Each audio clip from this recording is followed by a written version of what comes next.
มาได้เลยตับพงไงมาลองชิมน้ำกันชิมดูพ่อยังบอกชิมไหม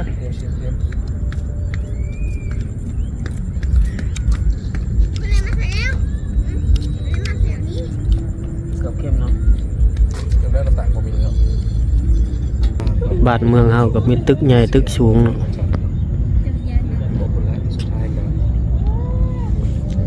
สูตรน้ำของยันบอลสบายดีที่บ้านห้องแก่เด้อบ้านห้องแก่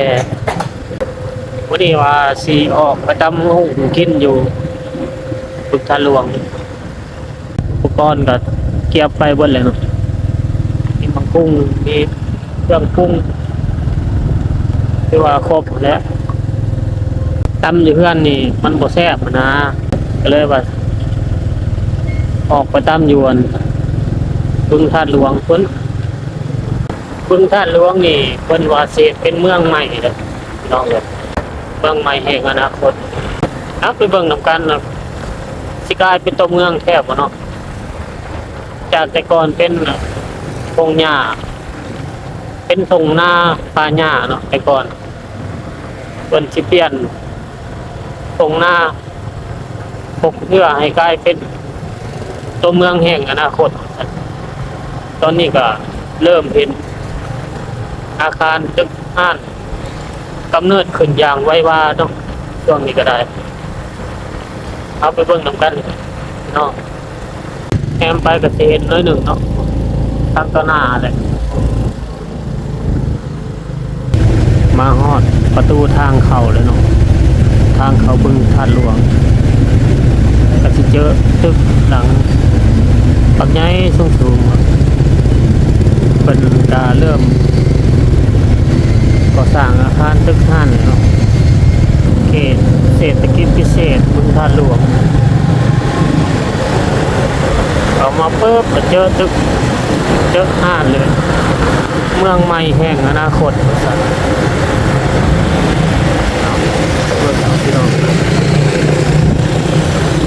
เป็น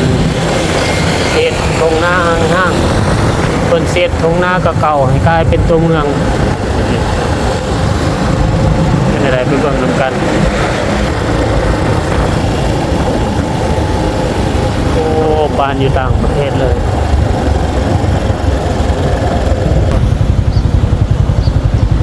บ้านอยู่ต่างประเทศเลยเนาะเมืองใหม่แห่งอนาคตโอ้จักสั้นละบานน้ำเลยจักสั้นละบานจุ่มนี่กับจุ่มนี่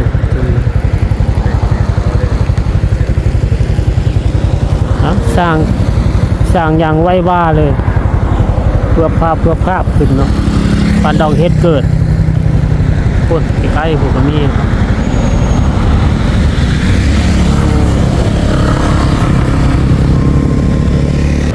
เขตบึงธาตุหลวงเด้อพี่น้องแต่ก่อนเคยเป็นบนทำมาหากินของชาวบ้านเนาะเขตนี้หาหอยหาปลาเก็บพักหน่อไม้แต่ก่อนเนาะแต่ว่าเดี๋ยวนี้กลายเป็นตัวเมืองแล้วตึกห้านเกิดขึ้นเป็นตะพื้นเลยเนาะพี่น้องอันนี้แหละคือใจกลางเมืองใหม่เนาะเมืองใหม่แห่งอนาคตเป็นเจ็ดบอนนี่เป็นจุดใจกลางเมืองบึงธาตุหลวงเนาะก็มีอาคารตึกเกิดขึ้นประมาณนี้ตัวนี้นะแมนเกิดขึ้นหลายปีแล้วเนี่ยเขาเยื่อน้องเด้เหมือนน้องบ้านน้องกับตัวที่เนาะตัวใหม่เนี่ยเอาใจมันมาต่อเยื่อน้องแล้วมันกินกี่เดือนตัวนี้กับตัวใหม่3 นิ้วเว้นบ่ตัวนี้กับตัวใหม่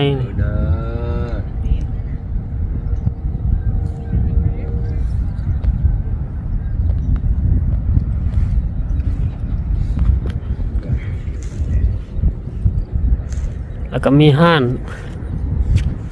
ขายเครื่อง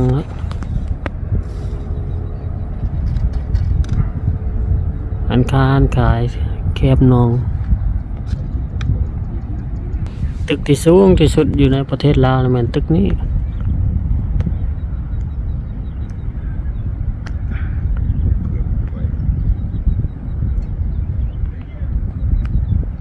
สูงที่สุดในประเทศลาวก็ได้โอ้โหยังบริยำ เอาตอนนี้กันเลยเนาะทำตัดพักกันเลยเนาะ ปก หมวกแม่แม่มันมีโยน เดี๋ยว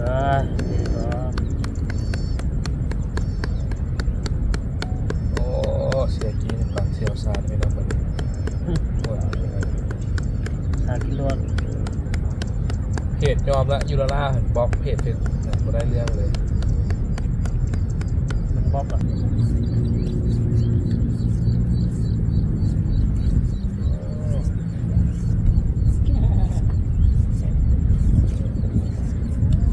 บ้านนะดอกซ้ำ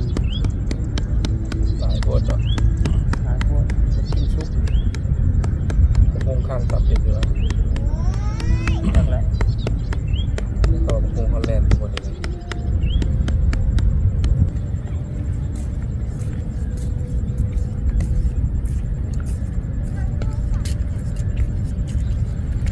เลี้ยงจังได้กินหลายจังได้กินหลายใจเย็น โอ้ยแม่ ๆของปกติครับ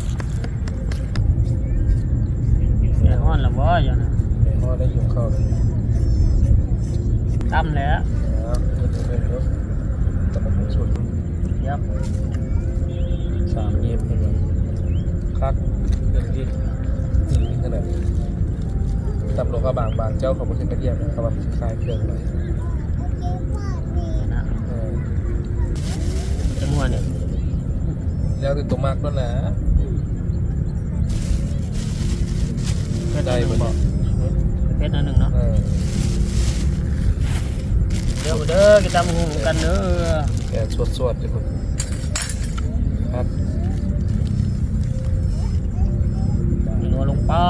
แซ่บๆนัวหลาย นัวบ้าน ๆนัว เผ็ดกระเทียมเป็นนัวน้ำตาลใช่แล้ววะ ตาลเปลือกมา ปลาแดงไม่น้ำตาล6%เลยปลาแดงครับ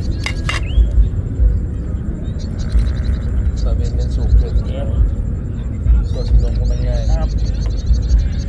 3 เตียนกอก ก็ โอ้กอกบุสุก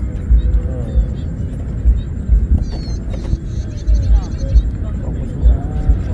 บอกแก้มจัดไป มันอย่างงามมันจะพอนะ แม่ตัวใหญ่ ใส่ไหนหนึ่งใส่ไหนน้ำโอ้ย จะได้พร้อมเลย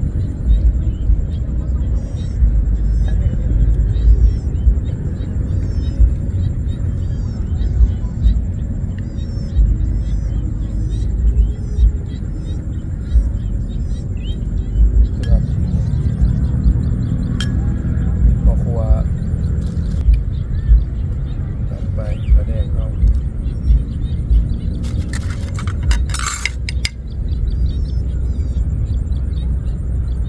ตะพวงตัวแม่ เข้มสุกเนาะ3ก่อนเนาะ 3 ก่อนตะพวงจะเติมใส่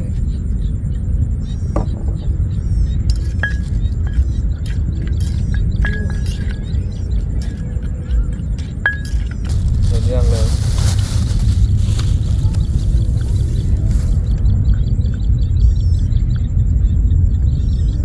ล้นบ่ล้นบ่ มือบ่ต้องเนาะสูตรเขาเนาะ ล้นบ่ ทำกินเอง2 คนบ่ลดเนาะแต่ละมือบ่แซ่บมันบ่นัวโต๊ะโค้ง หุ้มหน่วยหนึ่งเนาะหุ้มเกือบฮอดโลหมดแล้ว ซีเบิ้ง ซิมดิบอก แม่ พ่อยังบอกซิมไหม เดี๋ยวชิมเดี๋ยว คุณเลยมาใส่แล้วคุณเลยมาใส่นี้ กือบเข้มเนาะ เดี๋ยวได้น้ำตาลบ่มีแล้วจัดไป บ่พอหยัง ทำได้แล้วปุ๋ยน้ำตาลนี่แล้ว บ่เข้มบ่เข้ม แต่ก่อนในหนึ่ง ของแท้ของแท้ ก่อนเสร็จจัดไป ก็เห็นแล้ว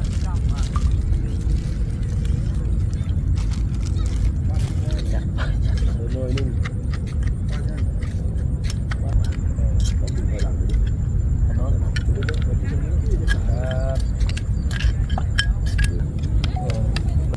มาเด้อ มาได้เด้อตับกหุ่งไงมาลองชิมน้ำกันจัดไปจัดไปจัดไป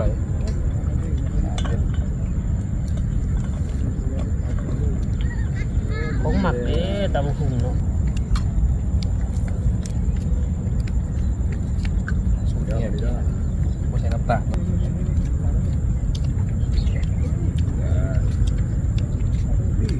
ข้าวน้ำบ่ปานใดน้ำตาล ก็ได้ไปก็อะไร ฝนตกมาถึงซื้อตอนฝนตกนะตัวแล้ว ไปลูกน้องเรื่อง เฮ้ยโมเมนต์หน่อยปาง ลายเลยฮะมาอ้อมทีบเนาะ หน้าคนได้ซื้อว่าตึกวิทย์ได้ มักแล้วป่านี่เนาะมันเป็นอย่าง ตะเกาเขาห้าม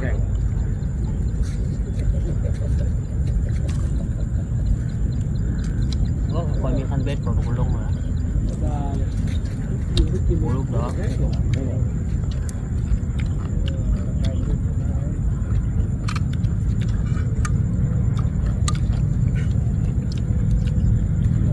มาแม่มันนะจะมีเบ็ด ได้ โอ้แดดเลยเนาะ เดี๋ยวก็ วิตามินบาด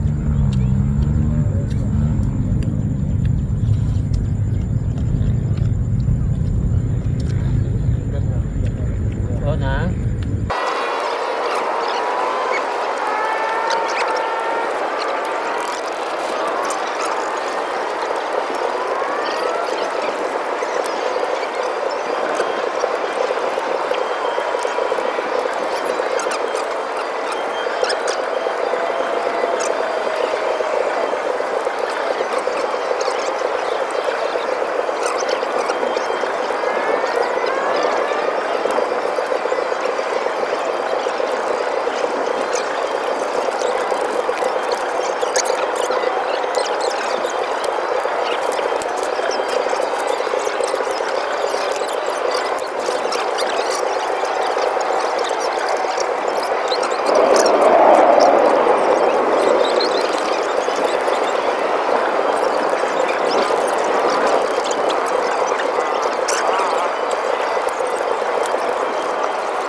กินอิ่มแล้วก็มานั่งเบิ่งตึกป่ะนี่เนาะเบิ่งทานหลวง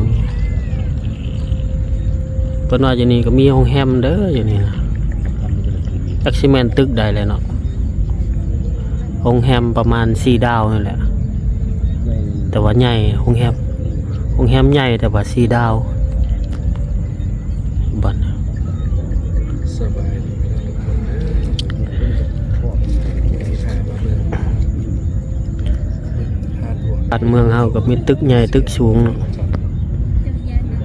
เป็นต้นมันหลังนี่แหละเป็นต้นมันหลังนี่แหละตึกสูง คนละสุดท้ายกัน